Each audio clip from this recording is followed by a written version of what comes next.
Office के लिए निकली निकिता को रेलवे फाटक बंद कर मिलने पर कार रोकनी पड़ी।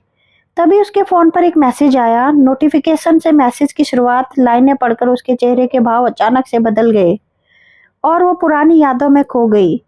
2 साल पहले की ही तो बात है जब उसकी शादी कुणाल से हुई थी। दोनों खुशहाल शादीशुदा जीवन जी रहे थे, पर दोनों के इस हंसते खेलते संसार को नजर तब लगी जब मृणालिका उनके जीवन में आई। मृणालिका कुणाल के बचपन की दोस्त थी। आगे की पढ़ाई के लिए वह विदेश चली गई और उसके बाद से कुणाल ने उसका कांटेक्ट छूट गया।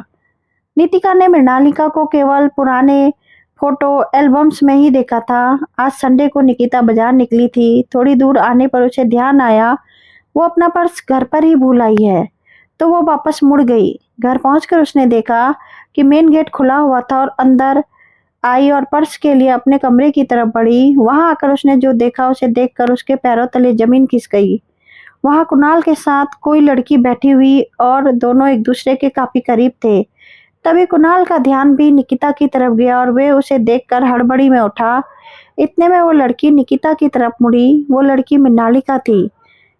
मुझे तुमसे ये उम्मीद बिल्कुल भी नहीं थी मिस्टर कुणाल, गुस्से में कहकर निकिता रोते हुए वहां से चली गई।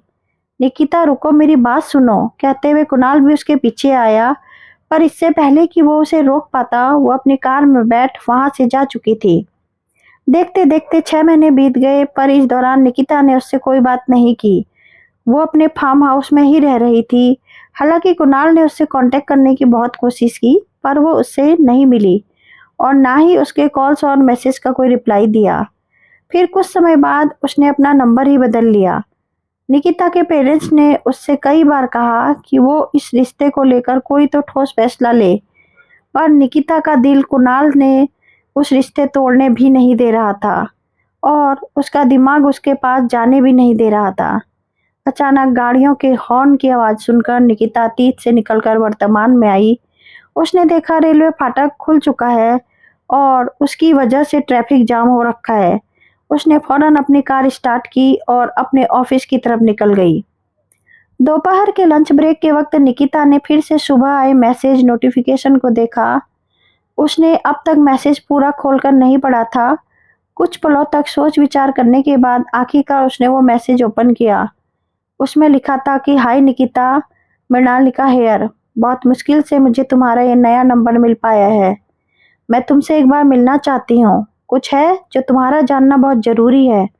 मैं आज शाम 7 बजे सिटी पार्क में तुम्हारा वेट करूँगी। ली जाना ज़रूर। मैसेज पढ़कर वो बेचैन हो गई। हालांकि उसके चेहरे पर मृणालिका की गुस्सा भी झलक रहा था। उसने ठान लिया कि आज वो मृणालिका को अच्छा सबक सिखा कर आएगी, जिससे कि वो दोबारा कभी उससे कांटेक्ट करने की कोशिश ना करे। शाम को निकिता उसके पास आई और 3 शब्दों में बोली, कहो क्या कहना चाहती हो तुम। मृणालिका बहुत ही शांत भाव से बोली, निकिता, कुणाल तुमसे बहुत प्यार करता है। वो तुम्हारे बिना नहीं जी सकता। प्लीज उसे उस गलती की सजा मत दो जो उसने कभी नहीं की। निकिता को उसकी बातें थोड़ी अजीब लगी। वो व्यंग्यात्मक लहजे में उससे बोली, अच्छा तो तुम्हें लगता है अपनी पत्नी के होते हुए उसकी पीठ पीछे अपनी दोस्त से इश्क लड़ाना काबिले तारीफ है। नहीं निकिता, तुमने उस दिन जो देखा वो सच नहीं था। उसने उसे समझाते हुए कहा। वैसे तो निकिता वो उसकी बात पर जरा भी यकीन नहीं हुआ, पर फिर भी उसने कहा, रियली, तो तुम बता दो क्या सच है। उसकी बात सुन मृणालिका बोली, अपनी पढ़ाई पूरी करने के जब मैं भारत वापस लौटी तब एक दिन मैं यूं ही कुणाल से मिलने उसके घर चली गई। वहां आंटी से मुझे पता चला कुणाल को दूसरे शहर में रहकर जॉब करता है। फिर उन्होंने मुझे तुम्हारी और कुणाल की शादी का एल्बम भी दिखाया। ये देखकर कि मेरी और तुम्हारी पर्सनैलिटी सिमिलर है, मुझे एक शरारत सूझी और मैंने आंटी से कुणाल का एड्रेस ले लिया। दरअसल मैं बचपन से ही थोड़ी मजाकिया स्वभाव की थी, पर मुझे नहीं पता था कि इस बार का मेरा ये मजाक इतना भारी पड़ जाएगा। निकिता बहुत ही गौर से मृणालिका की बातें सुन रही थी। उसने आगे कहा, मैंने तुम्हारे चेहरे जैसा दिखने वाला मास्क तैयार करवाया। फिर मैं कुणाल के घर पहुंची। कहते कहते मृणालिका उसी वक्त में लौट गई। डोरबेल बजाकर उसने मास्क पहन लिया। तभी कुणाल ने दरवाजा खोला। सामने निकिता को देखकर वो बोला, तुम इतनी जल्दी आ गई। उसका ध्यान मृणालिका के कपड़ों की तरफ बिल्कुल भी नहीं गया। उसकी बात सुन मृणालिका ने सोचा, मतलब निकिता घर पर नहीं है, चलो अभी कुणाल से ही थोड़ी मस्ती कर लेती हूँ। वो बोली, अब क्या सारे सवाल यही पूछ लोगे? फिर दोनों अंदर आ गए। तभी कुणाल ने दोबारा पूछा, अब तो बताओ तुम बाजार से जल्दी क्यों लौट आई? ये सुन उसे कुछ सूझा नहीं तो वह हड़बड़ी में बोल दी, मुझे तुम्हारी बहुत याद आ रही थी। कुणाल ने उसको ये जवाब थोड़ा अजीब लगा पर उसने कुछ कहा नहीं, बस हल्का सा मुस्कुरा दिया। तभी मृणालिका बोली, मेरा तुम्हारे हाथ की कॉफी पीने का बहुत मन कर रहा है। अच्छा ठीक है, तुम बैठो, मैं अभी लाया, कहकर कुणाल रसोई की तरफ बढ़ गया। फिर वो उसका घर देखते हुए सामने बने रूम की तरफ बढ़ गई। इतने में कुणाल कॉफी लेकर वहां आया, पर उसका ध्यान कुणाल की तरफ नहीं गया। कुणाल थोड़ा रोमांटिक मूड में हो गया तो उसने कॉफी कप को साइड में रखा और पीछे से आकर उसने मृणालिका को अपनी बाहों में लिया। अचानक हुए इस इंसिडेंट से मृणालिका एक पल को घबरा गई, पर वो कुछ कह पाती। इतने में कुणाल ने उसे बेड पर बैठा दिया और खुद भी उसके साथ बैठ गया। फिर धीरे धीरे उसकी तरफ बढ़ने लगा। इस एहसास से मृणालिका उसमें खो गई। उसने मन में कुणाल के लिए फीलिंग्स थी, पर जब उसे उसके शादीशुदा होने वाली बात पता चली तो उसने ये सब ख्याल मन से निकाल दिए। लेकिन अभी जब कुणाल उसके करीब आया तो वह अपने जज्बातों पर काबू न पा सकी और सच नहीं बोल पाई। ठीक उसी वक्त निकिता यहाँ पहुंची। जैसे ही कुणाल की नजरें उस पर पड़ी, उसका हैरान होना लाजमी था। इतने में मृणालिका को भी रियलाइज हुआ कि वो गलत कर रही है, तो उसने अपना फेस मास्क हटाकर और निकिता की तरफ मुड़ी, पर कोई अपनी सफाई में कुछ कह पाता, इससे पहले ही निकिता वहां से जा चुकी थी। वर्तमान मृणालिका की बातें सुन निकिता दुविधा में थी कि वो उसकी बात पर यकीन करे या नहीं।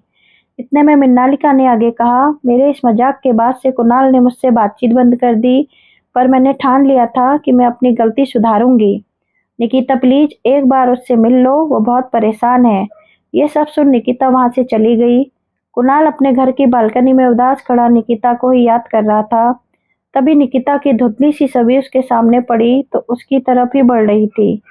अपनी आंखों को मलकर उसके सामने की ओर ध्यान से देखा तो पाया कि निकिता धीमे धीमे कदमों से उसकी तरफ बढ़ रही है।